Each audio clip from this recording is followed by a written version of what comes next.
না। মাটিতে হইয়ে রয়েছে বলাই। আচ্ছা, রিডিং পড়ছিলি এই অধ্যায়টার? হ্যাঁ। এই অধ্যায়টার নাম কি? সমন্বয় ও নিঃসরণ। সমন্বয় মানে কি? অনেকগুলো জিনিসের মধ্যে একটা পারফেক্টলি কানেকশন দেওয়া, সেটাই হচ্ছে সমন্বয়। যেমন আমরা 10-12টা কাজ করতেছি, ওই 10-12টা কাজ যদি একটা একটার সাথে অ্যাডজাস্ট করে সুন্দর করে সাবলীলভাবে করি, তাহলে সেই জিনিসটাই হচ্ছে সমন্বয়। আর নিঃসরণ কি? নিঃসরণ হচ্ছে কোনো কিছু খরিত হওয়া বা কোনো কিছু ফোঁটা কেটে পড়া, এই জিনিসটাকে আমরা বলতে পারি নিঃসরণ। যেমন একটা তুলার মধ্যে থেকে এক ফোঁটা পানি যদি ফোঁটা কেটে বের হয়, গাছের পাতা থেকে এক ফোঁটা পানি বের হয়, এগুলোই হচ্ছে কি? নিঃসরণ। এখন আমরা তো এখানে মূলত পড়বো কি? জীবদেহের সমন্বয় আর নিঃসরণ। এই জন্য স্বাভাবিক সমন্বয়ের সাথে একটু ডিফারেন্স হবে। সেটা কীরকম? আমাদের জীবদেহে বিভিন্ন প্রকারের কাজ আছে, এই কাজগুলো একটার সাথে একটা পারফেক্টলি কম্বাইন করে করার যে প্রসেসটা, সেটাই হচ্ছে সমন্বয়। আর নিঃসরণ কি? আমাদের দেহে বিভিন্ন প্রকার উৎসেচক, বিভিন্ন এনজাইম, বিভিন্ন হরমোন বিভিন্নভাবে নিঃসরিত হয়ে বা খরিত হয়ে আমাদের দেহের বিভিন্ন প্রকার স্বাভাবিক কার্যক্রমকে নিয়ন্ত্রণ করে, এই প্রসেসটাকেই আমরা বলবো নিঃসরণ। তাইলে একটা জীবদেহের মধ্যে যেহেতু বিভিন্ন প্রকার কাজ থাকে, ওই কাজগুলোকে পারফেক্টলি করার জন্য সমন্বয় বা অ্যাডজাস্ট করার দরকার আছে। আর কাজগুলোকে সঠিক পদ্ধতিতে আগায় নেওয়ার জন্য এনজাইম এবং হরমোনের ভূমিকা যেহেতু আছে, সুতরাং নিঃসরণের ভূমিকাও এখানে আছে। তাইলে আমাদের প্রথম কনসেপ্টটা হচ্ছে উদ্ভিদের সমন্বয়, অর্থাৎ উদ্ভিদ দেহে সাধারণত কী কী সমন্বয় আমরা দেখতে পারি। তাইলে উদ্ভিদ দেহে যে বিভিন্ন শারীরবৃত্তীয় কার্যক্রম আছে, যেমন সালোক সংশ্লেষণ প্রক্রিয়া, ফুল হওয়া, ফল হওয়া, একটা উদ্ভিদের বার্ধক্য প্রাপ্তি, তারপর বীজের মধ্যে একটা উদ্ভিদের জীবন যে অনেক দিন আটকে থাকে, এটাকে বলে সুপ্তাবস্থা। এই জিনিসগুলো কিন্তু একটা কন্ট্রোলড ওয়েতে সাধারণত সংগঠিত হয়, সিরিয়াল বাই সংগঠিত হয়, একসাথে প্যাটার্ন বাই প্যাটার্ন আকারে সংগঠিত হয়। এই যে সিরিয়াল বাই ধারা মেনটেন করে চলার যে প্রক্রিয়াটা, এটাই হচ্ছে সমন্বয়। ক্লিয়ার? বুঝতে পারছি? দেখো, এর বাইরে আরও একটা ভিন্ন ধরনের সমন্বয় হইতে পারে। যেমন আমরা যদি একটা উদ্ভিদের দিকে তাকাই যেখানে পারফেক্টলি আলো পড়ে না, তাহলে কি হয়? উদ্ভিদটা কিন্তু অলওয়েজ ট্রাই করে একটু আলোর দিকে যাওয়ার। তাইলে সে কি করতেছে? আলোর দিকে নিজেকে অ্যাডজাস্ট করতেছে। এই আলোর দিকে অ্যাডজাস্ট করার প্রক্রিয়াটাও হচ্ছে সমন্বয়। যেমন তুই বইয়ের একটু 45 নম্বর পৃষ্ঠায় খেয়াল কর, একটা গাছ লাগাই রাখছে। ওই গাছটা যেহেতু ঘরের ভিতরে রাখছে, যেখানে পারফেক্টলি সূর্যের আলো পড়ে না, বাইরে যেখানে পারফেক্টলি সূর্যের আলো পড়ে সেই দিকে গাছটা কিছুটা হেলায় গেছে। এইভাবে করে সে কী করছে? পারিপার্শ্বিক পরিবেশের সাথে নিজেকে অ্যাডজাস্ট করে ফেলছে। এই প্রসেসটাই হচ্ছে সমন্বয়। যেমন আমরা যদি নিচে একটা ছায়া জায়গায় গাছ লাগাই, ওই গাছটা কী হইতে থাকে? প্রতিনিয়ত লম্বা হইতেই থাকে, কারণ সে উপরে উঠে রোদ খুঁজতে চায়। এই প্রসেসটাও সমন্বয়। আবার ছাদে গাছ লাগাইলে সাধারণত গাছগুলো খাটো হয়, কারণ সে পর্যাপ্ত আলো বাতাস রোদ বৃষ্টি সব কিছু পাচ্ছে, তার অত বেশি লম্বা হওয়ার দরকার নেই। এভাবে করে পরিবেশের সাথে নিজেকে অ্যাডজাস্ট করার যে প্রক্রিয়াটা, এটা হচ্ছে সমন্বয়। আরও বিভিন্ন প্রকার সমন্বয় হইতে পারে। যেমন উদ্ভিদ দেহের মধ্যে একটা ফুল কখন পারফেক্টলি ফুটবে, ফুলটা ফোটার জন্য যে হরমোনগুলো নিঃসৃত হবে, এই জিনিসগুলো উদ্ভিদের সমন্বয় হইতে পারে। এখন উদ্ভিদের সমন্বয়ের জন্য কতগুলো হরমোন দায়ী। এখন উদ্ভিদের কোন কোন হরমোন সাধারণত উদ্ভিদের সমন্বয়ের জন্য দায়ী, সেগুলো সম্পর্কে আমরা একটু পড়ব। প্রথমত হচ্ছে অক্সিন। অক্সিন উদ্ভিদের একটা হরমোন এবং চার্লস ডারউইন নামের বিজ্ঞানী সর্বপ্রথম এটা আবিষ্কার করেন।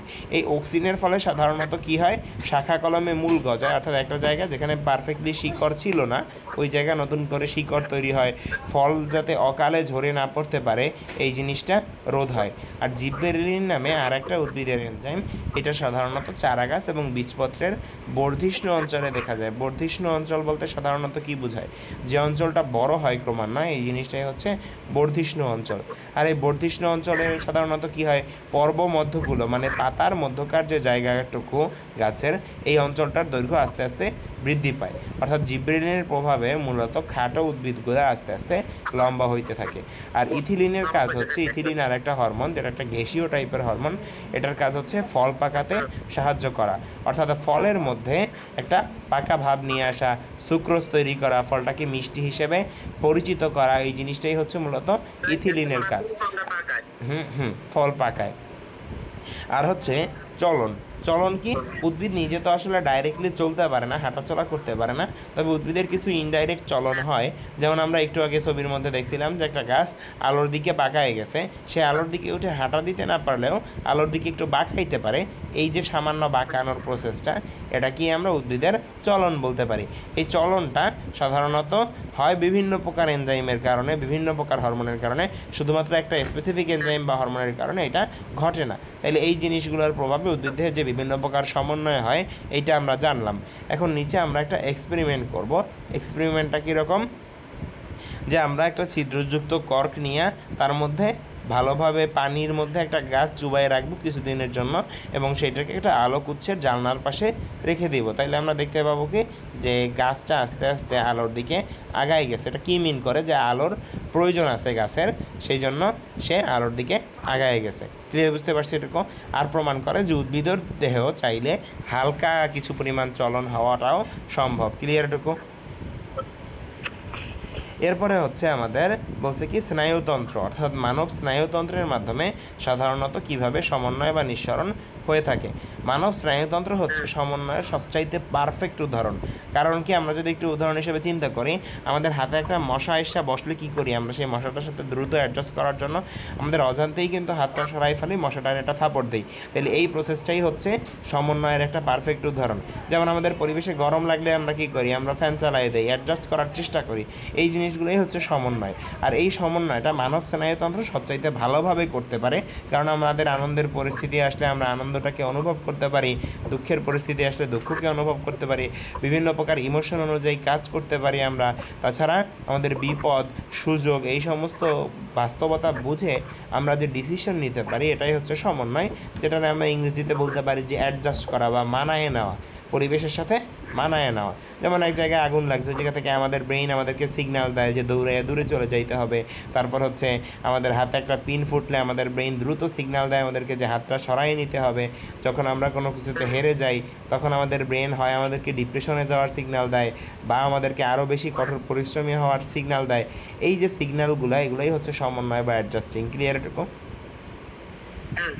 এখন তাইলে স্নায়ুতন্ত্র হচ্ছে সমন্বয়ের সবচাইতে গুরুত্বপূর্ণ অঙ্গ, এবং সবচাইতে বাস্তব একটা সমন্বয়কারী অঙ্গই হচ্ছে স্নায়ুতন্ত্র, এটা আমরা বুঝতে পারলাম। এখন এই স্নায়ু কোষটা সাধারণত কী দ্বারা গঠিত?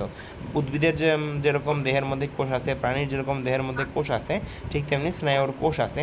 স্নায়ুর এই কোষটাকে স্পেশাল একটা নামে নিউরন নামে ডাকে। এই নিউরনের মধ্যে সাধারণত দুইটা অংশ থাকে, একটা হচ্ছে কোষ দেহ, যেটা কোষের মূল অংশ, আর একটা হচ্ছে প্রলম্বিত অংশ বা বাড়তি অংশ। এর মধ্যে এই প্রলম্বিত অংশের মধ্যে আবার দুইটা অংশ থাকে, একটা হচ্ছে অ্যাক্সন আর একটা হচ্ছে ডেনড্রন। এগুলো হচ্ছে মূলত ওই কোষের তার বা কানেক্টর হিসেবে কাজ করে, যার মাধ্যমে মূলত একটা নিউরন থেকে আরেকটা নিউরন, মানে এক কোষ থেকে আরেক কোষে তথ্য বা উদ্দীপনা বা নির্দেশগুলো একটার পর একটা ক্রমান্বয়ে ছড়াইতে থাকে। ক্লিয়ার? বুঝতে পারছি এটুকু? যেমন আমরা যদি 48 পৃষ্ঠার শুরুতে দেখি, এখানে আমরা দেখতে পাইতেছি যে একটার পর একটা স্নায়ুতন্ত্র বা একটার পর একটা নিউরনের মধ্য থেকে সিরিয়াল বাই কীভাবে ডেটাটা ট্রান্সমিট হয়।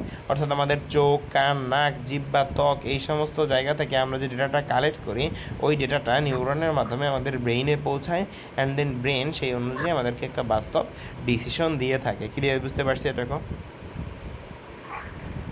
তাইলে আমাদের পরের দিন পড়তে হবে এই 48 পৃষ্ঠার মস্তিষ্ক কনসেপ্টের আগ পর্যন্ত। 48 পৃষ্ঠার মস্তিষ্ক কনসেপ্টের আগ পর্যন্ত পরের দিন পড়া দেবে খুব ভালো করে।